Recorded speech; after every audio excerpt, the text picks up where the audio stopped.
Le ministre des Droits de l'Homme, Pacome Adjorovi, est avec nous pour apporter ses explications sur les enquêtes en cours, les accusations de répression et les garanties des droits fondamentaux. Bonsoir, monsieur le ministre. Bonsoir, madame. Alors, une enquête est en cours sur les morts, les 7 personnes trouvées mortes après les manifestations entre le 26 et le 28 août dans votre pays. Chers frères et sœurs togolais, bonsoir à toute la diaspora togolaise de partout dans le monde et un spécial bonsoir à mes braves personnes. C'est Solim encore et ce soir je suis là pour m'adresser à Pacome Adjorovi. Monsieur le ministre des Droits de l'Homme, quelle ironie déjà dans ce titre. Je viens de vous regarder sur France 24 et je suis choquée par votre aplomb, choquée par votre froideur, choquée surtout par votre aisance à mentir. Parce que ce n'est pas seulement un mensonge que vous avez servi là-bas, c'est une performance, un mensonge institutionnel, poli, préparé, récité, sans une seule once de honte. Comment peut-on mentir avec autant de tranquillité? Comment peut-on, en tant qu'avocat, en tant que ministre des droits de l'homme, soi-disant, oser raconter autant de contre-vérités devant des millions de spectateurs, devant le monde entier, sans trembler? Waouh! Et ce, chez France 24. Vous avez choisi donc France 24 pour faire votre propagande, le même France 24 que votre gouvernement a suspendu au Togo, le même que vous avez accusé de désinformation, de complot, d'être à la sorte des puissances étrangères pour comploter contre le Togo. Et maintenant, vous y allez pour mentir, ah bon, pour blanchir vos crimes. Vous voyez l'ironie? À vos yeux, n'est-ce pas que France 24 ment? Sauf quand il vous laisse mentir, vous. C'est fou cette hypocrisie, c'est tellement contradictoire, mais c'est exactement à votre image et à l'image de ce régime que vous servez. Heureusement qu'en face de vous, il y avait une journaliste, une vraie, professionnelle, humaine, courageuse, une journaliste digne face à un ministre sans vérité. Elle vous a regardé droit dans les yeux, elle vous a posé de vraies questions. Et vous, non, vous avez bafoué, fui, vous avez carrément tout évité. Et quand elle a entendu vos réponses, elle n'a même pas pu s'empêcher de rire. Rire sec, sincère, un rire d'incrédulité. Parce que oui, ce que vous disiez était absurde, vide, déconnecté de la réalité. Quoi, vous pensiez être chez New World TV? Là où vous-même vous écrivez les questions? Non, là c'était une presse libre et vous avez vacillé jusqu'à même. Waouh, ça m'étonne. Quand la journaliste a abordé le sujet d'Amron, là vous avez osé parler de preuves. Vous demandez des preuves concernant Amron. Vous êtes sérieux? Alors que vous avez enfermé un artiste dans un hôpital psychiatrique sous prétexte qu'il exprimait la souffrance du peuple. Alors que votre collègue, le ministre Bawara, ou soi-disant ministre Bawara, a lui-même reconnu que c'était un incident, sans le nier et sans le justifier. Mais vous niez tout, vous effacez la douleur, vous balayez le traumatisme, vous parlez comme si de rien n'était. Vous êtes ministre des droits humains et vous niez l'humanité, vous niez même les milices que vous avez appelées forces de sécurité. Vous avez parlé de professionnalisme sérieux de vos forces de l'ordre. Mais quel professionnel tabasse un enfant dans la rue? Quel professionnel lance des gaz lacrymogènes dans les maisons? Quel professionnel enlève des activistes, kidnappe des archivistes et les jette en prison sans procès? Ce ne sont pas des professionnels, ce sont des milices politiques en uniforme et vous les protégez. Pendant que vous êtes occupés à mentir, vos contradictions explosent. Vous avez osé dire que les blogueurs ont incité à brûler les ambassades, surtout celle de la France. Mais vous oubliez que c'était votre propre gouvernement par la voix du monteur Gilbert Bawara qui a accusé la France d'être derrière les manifestations. C'est vous qui avez allumé la haine et maintenant vous jouez aux pompiers. Vous voulez plonger les Togolais en face de la France. Les propos tenus sur les réseaux sociaux par certains activistes étaient des réactions de colère, d'émotion face à la violence déchaînée sur ce peuple. Pas un plan de guerre et personne n'a incité à aller brûler les ambassades, mais à protester, à manifester. Mais ça, vous le savez très bien, mais vous avez choisi d'instrumentaliser l'indignation pour vous faire passer pour la victime. Mais la seule vraie victime ici, c'est le peuple togolais, c'est nous. Vous êtes un avocat, vous êtes ministre, vous êtes censé défendre les droits de tous, mais vous défendez seulement le pouvoir. Vous êtes devenu le ministre des droits du régime, pas des citoyens. Un jour, vous répondrez pour chaque manifestant arrêté, pour chaque jeune matraqué, pour chaque vie brisée.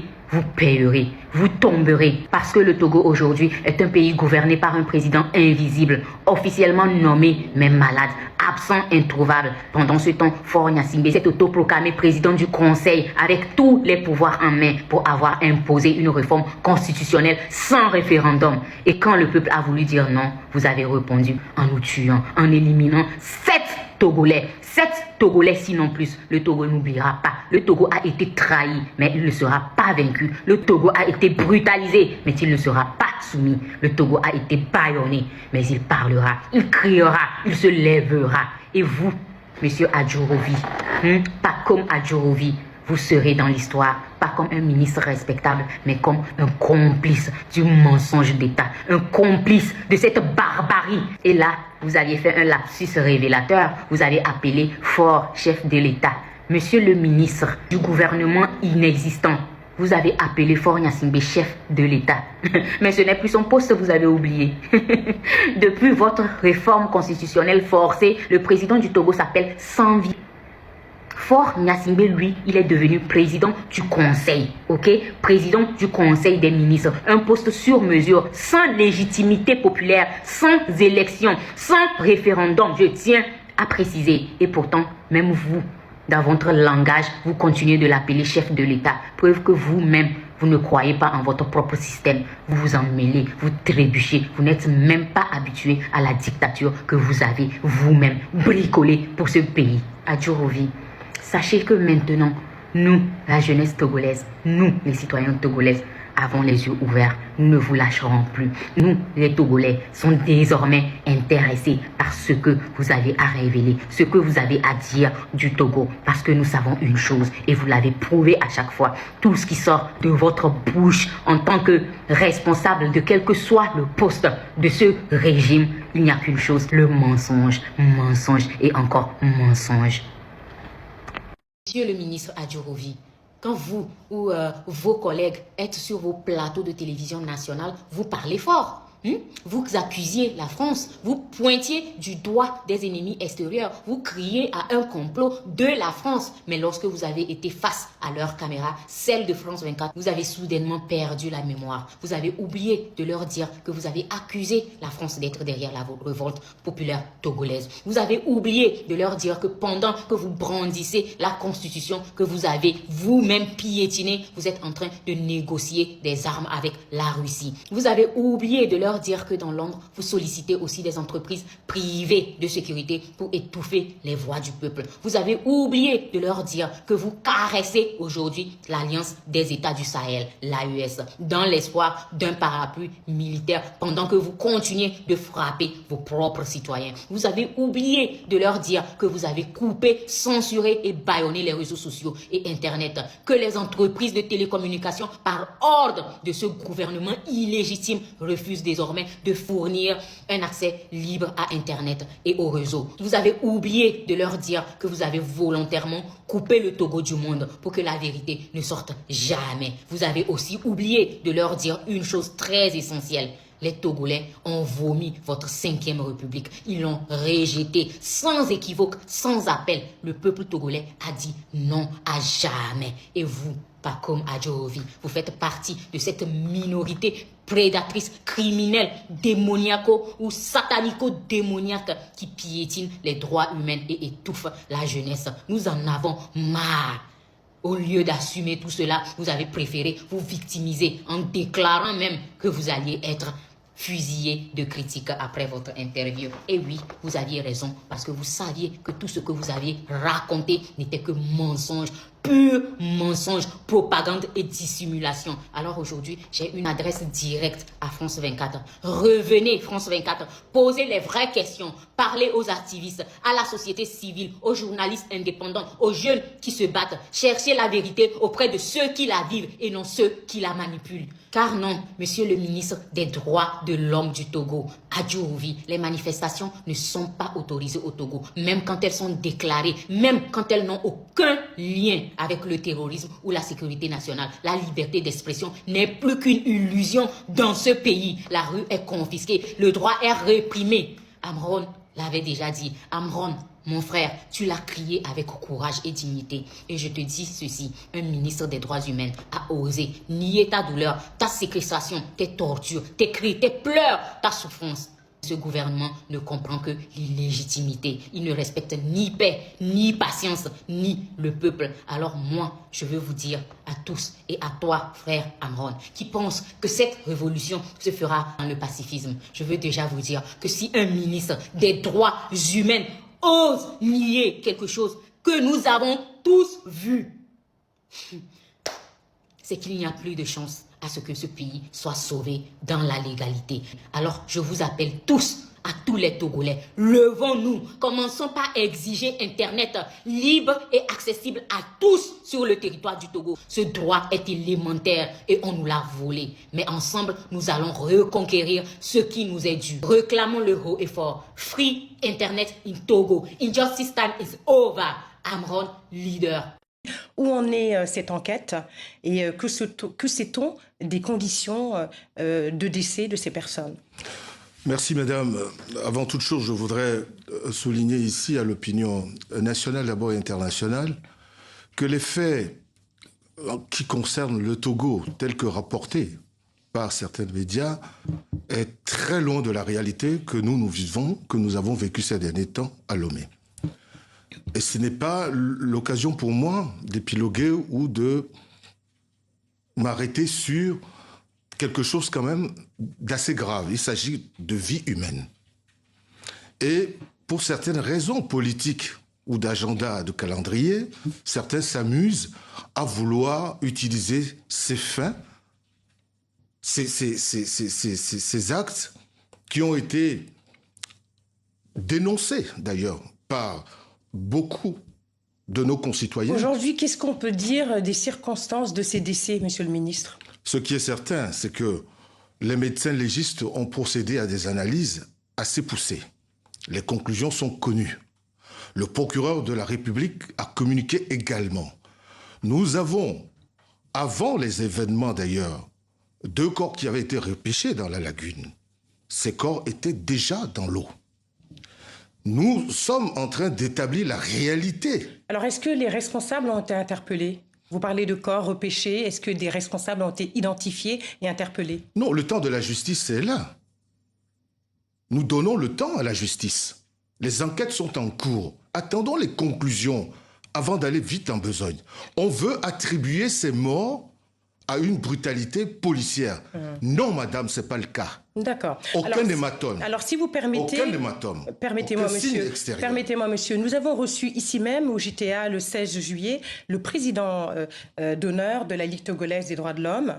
Je vous propose qu'on regarde un extrait et on en reparle.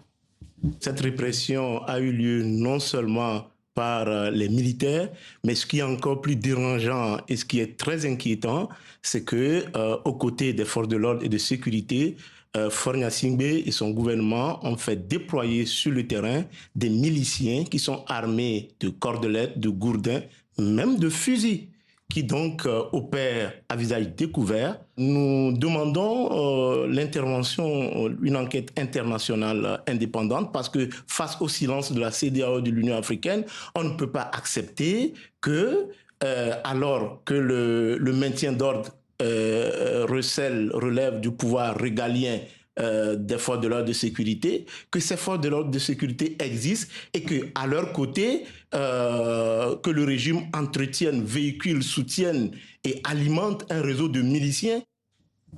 Votre réaction, monsieur le ministre? Je suis très surpris par de telles déclarations. Mon ministère n'a jamais été saisi par des associations. Il y a d'autres associations de défense des droits de l'homme qui sont des associations indépendantes, comme la Commission nationale des droits de l'homme. D'accord, mais qu'en est-il de ces milices qui sont cagoulés, qui sont rentrés chez des personnes, qu'on a filmées frappant des manifestants? Qu'en est-il et ils agissent sous quel ordre? Apportez-moi la preuve de ces miliciens dont on parle.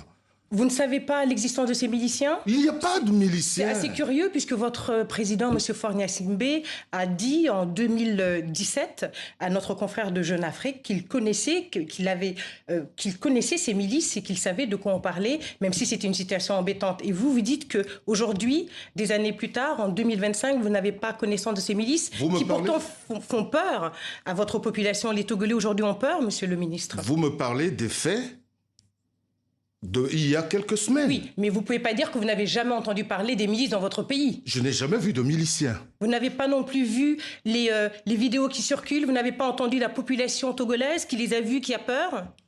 Écoutez, vous savez, quand il s'agit du Togo, il y a des prérequis.